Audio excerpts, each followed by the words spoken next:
Security in the spotlight. The Local 4 Defenders giving us an up-close look at security procedures inside county courthouses in the wake of yesterday's deadly shooting.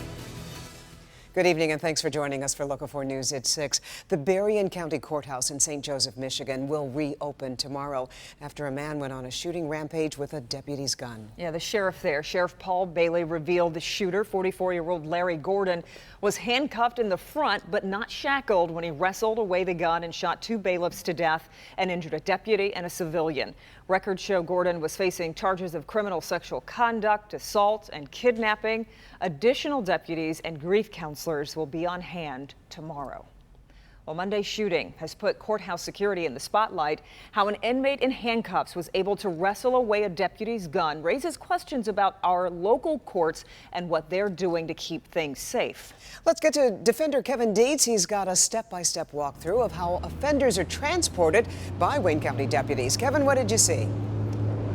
Yeah, we were in the hallways, the tunnels, and the courtrooms today with dozens of prisoners, including 3 people who are accused of murder. Sheriff Benny Napoleon giving us full unlimited access today, saying he wants you to see the story. He wants you to see the true challenges and dangers that his deputies face every single day.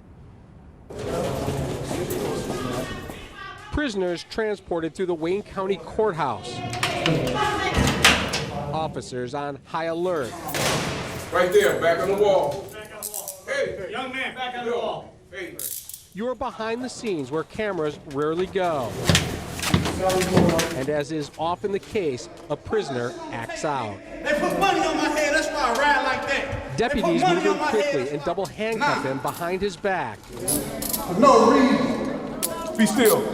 And we double cuffed him so that we can better control him because of his behavior. Right side, come on right. Yesterday in Berrien County, this is the area a prisoner grabbed a gun and killed 2 bailiffs in a shootout. That cannot happen here in Wayne County because deputies here are not carrying guns during transport. The worst that can happen is a physical assault. Right. That's assaulted officers previously. Then we would have them in belly chains. One deputy is carrying a stun gun. I try to grab for it. But I can't just jostle that. Can't. If the sergeant pulls that weapon, it'll look like he just pulled it straight from his holster. But as you can see, there's no way possibly you can do that. I can't get it because the deputy is wearing a retention holster. It takes training and 3 specific moves to get the taser out of the holster. Oh, so that's lying, and then you're trained how to get that out of there. Oh yeah. That's not the only case he's referenced. That's true, Your Honor. In the actual courtroom, it's a very different story. Deputies do have guns here, and not all of the deputies have retention holsters. A prisoner could go for a gun in the courtroom. The judge and clerk have panic buttons that would bring dozens of backup officers running. They move between 130 and 170 prisoners through these hallways and courtrooms every day. One of the courtrooms we were in today has already had more than 2,000 prisoners in it this year. They move everybody handcuffed in front. That's because it's easier to transport them that way. But they also can put waist chains on them if they feel there's a threat. And as you saw in the story, if someone acts up, they will handcuff them from behind their backs. But it's much harder and takes much more time to transport them. So they think about safety every single day here and at courthouses all around Metro Detroit, but there's still a lot of opportunities for something to go wrong, so they're always on high alert. Reporting live in Wayne County, Kevin Dietz, Defenders. I can imagine. Now, Kevin, I'm sure there are more safety measures they would like to put in place.